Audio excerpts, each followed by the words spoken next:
ई लाइन बहुत बाउर है भैया, लड़किन खातिर सबसे बाउर हम दिल माने साचा दिल से कहते हैं। 80% में 80 ना कम बाकी 50% प्रोड्यूसर में अधिकतर उहे आवेले। हर की मजा ऐसन मार हम के होश ना रहे कि दिल टूटला के बाद अफसोस ना रहे। देख के बाथरूम देव के पूजे लगे लो ना, पढ़ाई पे ध्यान। नमस्कार, प्रणाम, मैं सतीश सरकार। आप सभी देख रहे हैं हंगामा जंक्शन। आए दिन आप लोग देख रहे होंगे कि भोजपुरी हो या फिर रील्स इंडस्ट्री, जहाँ से भी देखेंगे एक वीडियो वायरल हो जाता है। हाल फिलहाल के दिनों में देखा गया गुनगुन गुप्ता जो कि रील्स क्रिएटर हैं, उनका एक वीडियो वायरल हो जाता है MMS, जिसके चलते कि पूरा इंडस्ट्री में बवाल मच जाता है। सबसे पहले स्वागत है हमारे चैनल हंगामा जंक्शन में। रोरो हंगामा जंक्शन के माध्यम से जे भी देखा था वो सब गणमान्य लोग के कोटि कोटि प्रणाम बा। लेकिन है झुनझुन गुप्ता के हमार मन हमार सामान हम खूंटा से फरवाई तो ओकर हम जिम्मेदार नहीं जानू का। ओकर जे वो धन के मालिक वो धन के मालिक उहे है, तो उनका मन बा कुकुर से चटो हमने कुछ कर सकने जा। ओकरा विषय हमने के टीपा टिप्पणी करम जा बिना मतलब के तो कुछ होखे वाला बा। तो देखिए जीवन मजा लेवे वाला उ ले लस, इनको मजा मिलल उनको मजा मिलल तबे न भइल। अब मजा दिहल बन कैलो में धऽ के वीडियो वायरल कर दिलस, गलती कैले बा। जितने मिलल उतने ओकरा पर संतुष्टि कर लेल चाहत रहे, वो बाउर काम कैले। वो चाहता कि ना रिजर्व सीटवा हमरे बुक रहे। अरे भक्चोनहर आदमी, जितने दिन बेचारी तोर सेवा दिलस न जी, अब का ओकरा बाद ना करे के चाही। रिजर्व चीज़ के पब्लिकली ना कल चाहत रहे, गंदा काम कैले भाई झुनझुन गुप्ता के। अच्छा एक बात बताई, लड़का के गलती खाली रहुआ गिनवा देनी कि लड़का गलती कैले बा, जितना दिन मिलल ओकरा बाद हल्ला कर दिलस। लड़की के में कोनो गलती नहीं है। लड़की के तो बहुत बड़ गलती बा। लड़की के तो ओकरो गलती है, चाहे हमके दर्शक के तनी बताई, वो लोग सुनस तनी। दर्शक श्रोता हमारा से बुद्धिजीवी वहाँ से बाई खुद है वहाँ जानते हैं। लड़की तो इतना बाउर वैसे है, रील के चक्कर में जाने नो पहले कहते रहे फलनिया हो नचनिया हो गल राम रे राम, सौंसे समाज में नाचत चलती है। अब 7 गो पर्दा के भीतर राखम आ रील के चक्कर में बिल देखा देते ऐसा। ओकरा केहू रोके वाला बा? रोकी केहू? बाबू चाहे लें कि हमारे लड़की ऐसा मत करे। मतरिया कुछ मतरिया तना खेचड़ी होली सनो, बाबू के दूध के माखी जैसे ना मछिया निकाल के फेंक दिया, जैसे फेंक उनका बतिया के फेंक दिया सा बे रौरत ही तेरी बाल बच्चा के डटले रही ने। फलना के लड़की रही रीले बनावत देखत ही हो खड़ा हो 50,000 के महीना बे चर्चा कवा ले बिया। हमार बच्चियों के उभर जाती है, हाथ बाई के उधरता है कर घरवे में बनावती है, घरों में बना के तारा के बेघरवा कर दी। रील के चक्कर में मत पड़ल लो, न तो खिल गरवा लिया सा फिर ओकर बाद कहाँ से कहाँ उन्हीं के दिल लगी रहो जानम ना। ऐसे लइकन फैकन के पढ़ावे लिखावे पे ध्यान दी, इस चीज़ पे ज़्यादा मन बढ़ाई, बाउर काम होता है। अच्छा लड़की के कहत नहीं कि पढ़ावे लिखावे पे ध्यान दी, तो लड़कनों के पढ़ावे लिखावे पे ध्यान देवे के चीज़ बा। लेकिन रउआ लोग के का हुई जब लड़की सब पढ़े लिखे लगे स, तो रउआ लोग गाना कैसे शूट करम? आ जौन अभी फिलहाल रंगीन मिजाज गाना जौन भरले बनी वो कहाँ से फिर बनाई? सुन देखिए जीवन राउर कहना बा कि मैंने सब पढ़े लिखे चल जाई। हाँ सब पढ़े लिखे तो रउरा लोग का करम जा? हाँ क्या करम बताइए। जौन गाना निकलले बनी जाके उन्हें पहाड़ी में, वो पहाड़िया में के करा के ले जिम फिर तो कहे पहाड़िया मतलब कि कुल विद्यार्थी के ले जाते हैं जा? तो सब तो विद्यार्थी बन जियन बाद में नू रउआ हिसाब से रउआ कहते नहीं कि सब कोई के पढ़ावे पे ध्यान दी, तो सब कोई तो विद्यार्थी बन जियन फिर। हमनी भी उहे लड़की आवेली जी MA में कुल पास हो जाली, वो कुल लड़की आवेली MA में कुल पास का हमनी भी लड़की आवेली मार लेके। पढ़े वाली लड़किन के ना हमनी के नहीं जानू, पढ़े लिखे वाली लड़की पढ़ लो आगे बढ़ लो, देश के नाम रोशन कर लो, प्रगति कर लो। हंगामा जंक्शन पर आके इंटरव्यू आगे बढ़ के दिया लो, खूब नंबर ले के। ई ना कि है झुनझुन गुप्ता लेखा तेरी पायल की झनकार पे इंटरव्यू दिया लो ना, ई कुल मत करी हलो बाउर होता। तो कहे के अर्थ भैया कि बा कि पढ़े लिखे के उम्र में पढ़ी जाए, अगर कैरियर बनावे के जब उम्र आवता तब मॉडलिंग शुरू करी जाए ना। जरूरी बा थोड़ी मॉडलिंग का, बहुत कठिन थी बा। अपन पढ़ लिख के नौकरी चोकरी धर लो, बिजनेस कर लो। ई लाइन बहुत बाउर है भैया, लड़किन खातिर सबसे बाउर हम दिल माने साचा दिल से कहते नहीं। 80% में 80 ना कम बाकी 50% प्रोड्यूसर में अधिकतर उहे आवेले हैं। अब हम कम तो कौन आवेलन उहे मैंने हम कम तो कितना लोग कहेंगे देखा ओपन करते हैं। 50% वैसने प्रोड्यूसर आवेले हैं कि काम भैला से या ना भैला से उनका नाम मतलब रहेला।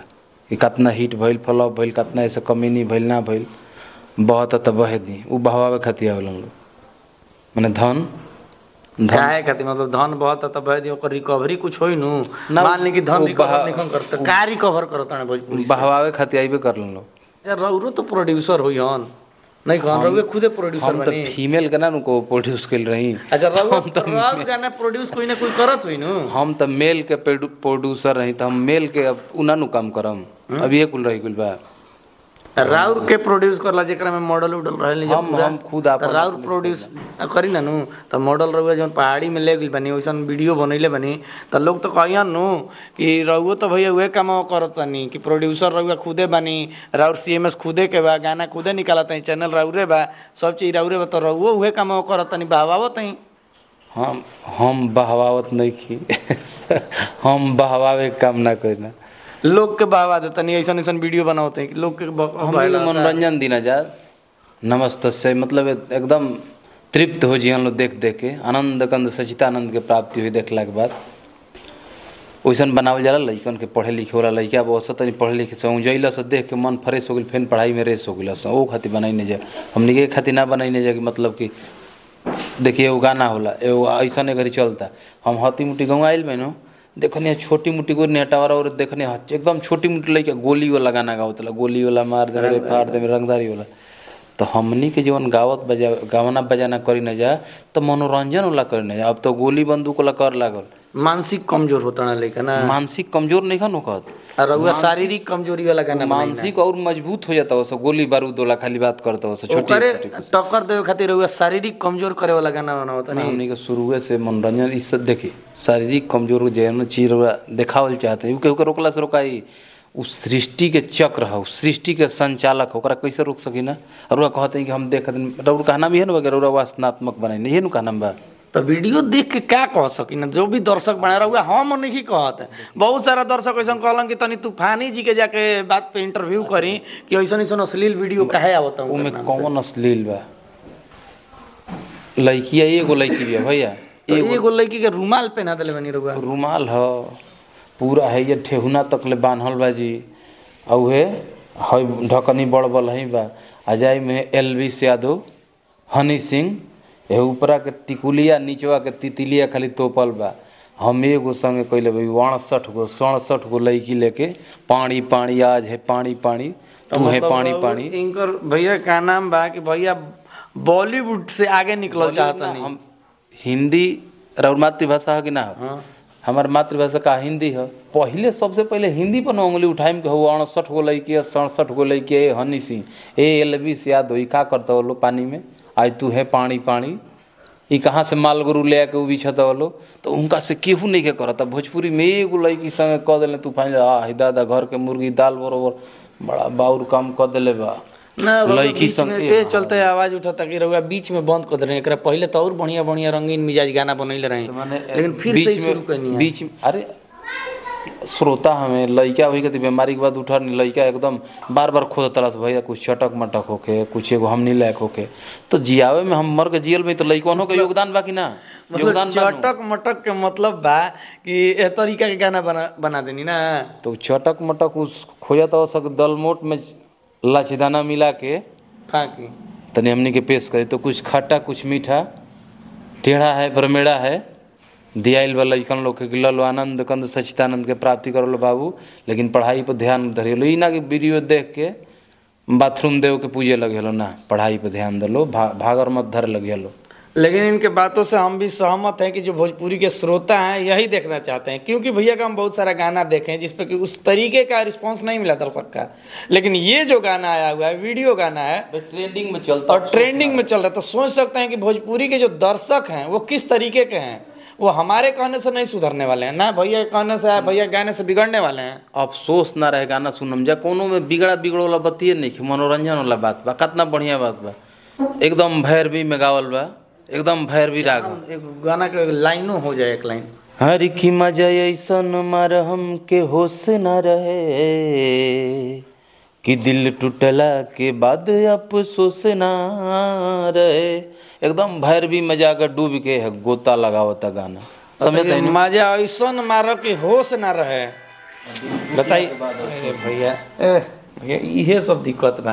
बैठल बनी साइलेंट में कऽ के मोबाइल बैठे के चाहिए।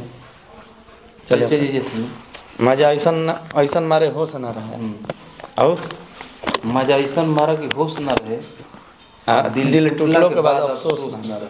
चले गए चालू करें भैया। मजा ऐसा मारे कि होश ना रहे, दिल टूटला के बाद अफसोस ना रहे।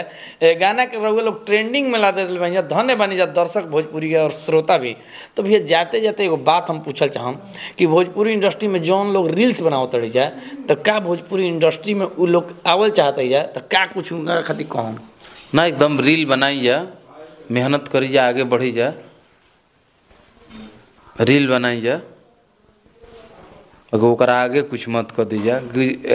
झुनझुन का कौन गुप्ता है, गुनगुन गुप्ता लेखा गुनगुन नाहट मत आवे, माता पिता के सभ्यता संस्कृति के बचाई जा, रील बनाई जा।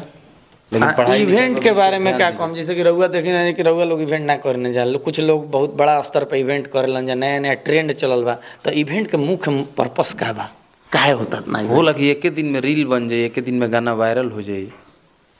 हमनी के उतना पैसा ना खर्चा करने जा, हमनी के उतना नहीं समर्था है उन लोग भी, बहुत ज़्यादा पैसा बा कंपनी वाला गायक लोग भी।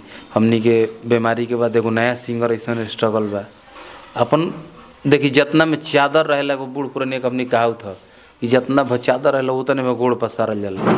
ई ना कि चादर बा एक बीता के आ 4 बीता गोड़ पसार दिला सौंसे गोड़ उघारे हो जाओ ना। तो अपन चाल चल सादा की नीम है बाप दादा, उतने चल जाला कि चल जाओ, घर बंद दोनों रहे। अच्छा जाते जाते अंत में दर्शक लोग से का कम जौन है तरीका के सोच रख ले बना कि अच्छा अच्छा गाना आवे भोजपुरी में, एकदम रेगुलर हमनी के गाना होता। तूफानी म्यूजिक वर्ल्ड पर बना रही जा, कौनो कंपनी से छुट्टी तो कम्युनिटी में रही, अफसोस ना रहे कि ट्रेंडिंग में जिसे रख ले रील बनाई जा, वीडियो के फुल देखी जा, फुल एंजॉय करी जा। लड़का लोग से ये बा रेगुलर लोग के लायक यह गाना आ गई बा, मनोरंजन खातिर देखी जा, मनोरंजन करी जा। पढ़ाई लिखाई पर ध्यान दिहलो, पढ़ाई लिखाई के पर ध्यान ना देवलो, लगले 10वां के इंटर के परीक्षा होता, भस जाए चचरवे गिर जी बोलो नीचे। ऐसे पढ़ाई पर ध्यान दे लोग बढ़िया मार्क्स आवे। तो और क्या कुछ कहा जाए, गाना सुनिए, बवाल मचा तो दिए हैं, ट्रेंडिंग में ला दिए हैं कि मजा ऐसा मारा होश ना रहे, और दिल टूटला के बाद कौन फिर अफसोस ना रहे। बहुत ही धाकड़ गाना है इनके हिसाब से, और आप तो इतना ना व्यू दे दिए हैं कि धाकड़ होइबे करेगा, बवाल गाना है, रेगुलर चलता है और रेगुलर कंटिन्यू रील बन रहा है। तो क्या कुछ कहा जाए, और आज के वीडियो में इतना ही, मिलेंगे अगले वीडियो में, तब तक के लिए जय हिंद।